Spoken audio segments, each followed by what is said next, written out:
ಅಲ್ಲ, ಮಳೆ ಇದ್ರೆ ಮನೆ ಒಳಗಡೆ ಎಲ್ಲ ನೀರ್ ಬರುತ್ತೆ, ಮೋರಿ ನೀಟಾಗಿ ನೀರ್ ಹೋಗಲ್ಲ. ನಾವು ಎಷ್ಟೊಂದ್ ಸಲ ಅಲ್ಲೇ ಕಂಪ್ಲೇಂಟ್ ಮಾಡಿದ್ರು, ಯಾರು ಬಂದು ಏನೋ ಪ್ರಾಬ್ಲಮ್ ಸಾಲ್ವ್ ಮಾಡಿಲ್ಲ. ನೆನೆ ಅಧಿಕಾರಿಗಳು ಬಂದಿದ್ರು, ಬೆಳಗ್ಗೆ ಪೇಪರ್ ಅವ್ರು ಬಂದು ಹೇಳಿದಕ್ಕೆ ನಮ್ಗೆ ಅವ್ರೇನ್ ಬಂದು ಕ್ಲಿಯರ್ ಮಾಡ್ಕೊಡ್ತಾರ, ನಮ್ಗೆ ಹೇಳ್ಬೇಕು ನೀವು ಅಂದ್ರು. ಮತ್ತೆ ನೀವೆಲ್ಲ ಏನ್ ಜಮೀನ್ದಾರ ಇಲ್ಲಿ ಮನೆ ಕಟ್ಕೊಂಡಿದ್ದೀರಲ್ಲ, ಬಂದು ಹಳ್ಳದಲ್ಲಿ ಕಟ್ಕೊಂಡಿದ್ದೀರಾ, ದಿಬ್ಬದಲ್ಲಿ ಕಟ್ಕೊಬೇಕಿತ್ತು ಅಂದಿದ್ಕೆ ನಾವು ರೋಡ್ ಟ್ಯಾಕ್ಸ್ ಎಲ್ಲ ಕಟ್ಟುತ್ತೀವಲ್ಲ ಅಂದಿದ್ಕೆ ನೀವು ಕಟ್ಟೋದ್ರಿಂದಾನೇ ಏನ್ ಬೆಂಗಳೂರು ಉದ್ಧಾರ ಆಗೈತಾ ಆ ತರ ಕೇಳ್ಬಿಟ್ಟು ಹೋದ್ರು. ಈಗ ಅಧಿಕಾರಿಗಳೇ ಹಂಗಂದ್ರೆ ನಾವೇನ್ ಮಾಡಕ್ಕಾಗತ್ತೆ?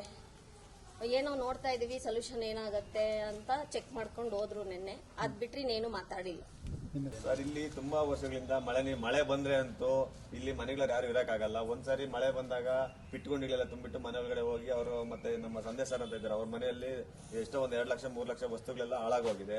ಅದನ್ನ ನಾವು ಅಧಿಕಾರಿಗಳು ಬಂದಾಗ ಅಧಿಕಾರಿಗಳ ಗಮನ ತಂದ್ವಿ. ಅವ್ರು ತಂದಾಗ ಎಸ್ಟಿಮೇಟ್ ಮಾಡ್ಕೊಂಡು ಹೋದ್ರು, ಮಾಡ್ಕೊಡ್ತೀವಿ ಅಂತ ಇದೇ ರೀತಿಯಾಗಿ ಹೇಳ್ಕೊ ಬಂದ್ರು.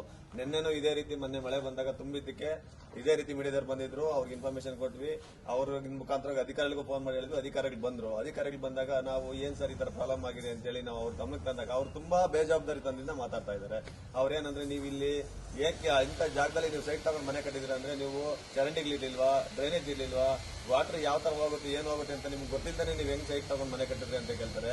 ಅವರು ಒಬ್ಬ ಅಧಿಕಾರಿಗಳಾಗ್ಬಿಟ್ಟು ಪ್ರಾಬ್ಲಮ್ ಸಾಲ್ವ್ ಮಾಡೋದ್ ಬಿಟ್ಟು ಅವರು ಏನಕ್ಕೆ ಇಲ್ಲಿ ಸೈಟ್ ಕಟ್ಟಿದ್ರೆ ಏನಕ್ಕೆ ಇದ್ದೀರಾ ಅನ್ನೋ ರೀತಿಯಾಗಿ ಅವ್ರು ವರ್ತಿಸ್ತಾ ಇದ್ದಾರೆ. ಅಧಿಕಾರಿಗಳು ಸ್ವಲ್ಪ ಜನಸಾಮಾನ್ಯರ ಬಗ್ಗೆ ಅರಿವು ಮೂಡಿಸಬೇಕೇ ಹೊರತು ಬೇಜವಾಬ್ದಾರಿ ತಂದಿಂದ ಮಾತಾಡಬಾರ್ದು ಯಾವತ್ತೇ ಆಗ್ಲಿ. ಈಗ ಏನ್ ಪ್ರಾಬ್ಲಮ್ ಇದೆ ಅದಕ್ಕೆ ಸೊಲ್ಯೂಷನ್ ಹುಡುಕೊಡ್ಬೇಕೆ ಬಿಟ್ರೆ ಬೇರೆ ನಾವೇನು ಅವರು ಆಮೇಲೆ ಅಧಿಕಾರಿಗಳ ಬಗ್ಗೆ ಆಗ್ಲಿ ನಮ್ಗೇನು ಏನು ದ್ವೇಷ ಇಲ್ಲ, ಏನು ಇದಿಲ್ಲ. ಅವ್ರ ಅಧಿಕಾರಿಗಳು ಇದಕ್ಕೊಂದು ಸೊಲ್ಯೂಷನ್ ಹುಡುಕೊಟ್ಟು ಈ ಜನಸಾಮಾನ್ಯರಿಗೆ ಇಷ್ಟಿನಿಂದ ಆಗಿರೋ ಕಷ್ಟನ ಕ್ಲಿಯರ್ ಮಾಡ್ಕೊಡ್ಬೇಕಾಗಿ ಅವರಲ್ಲಿ ಕೇಳ್ಕೊಂತೀವಿ ಅಷ್ಟೇ. ನೀವು ಸಣ್ಣ ಆಗ್ಬೇಕಲ್ವಾ? ಅದು ಒಂದು ಉತ್ತಮ ಆಹಾರದಿಂದ ಸಣ್ಣ ಆಗ್ಬೇಕಲ್ವಾ? ಪ್ರತಿದಿನ ನಮ್ಮ ಜೀನಿ ಸ್ಲಿಮ್ ನ ಯೂಸ್ ಮಾಡಿ ಯಾವುದೇ ಸೈಡ್ ಎಫೆಕ್ಟ್ ಇಲ್ದಂಗೆ ನೀವು ಸಣ್ಣ ಆಗ್ತೀರಾ.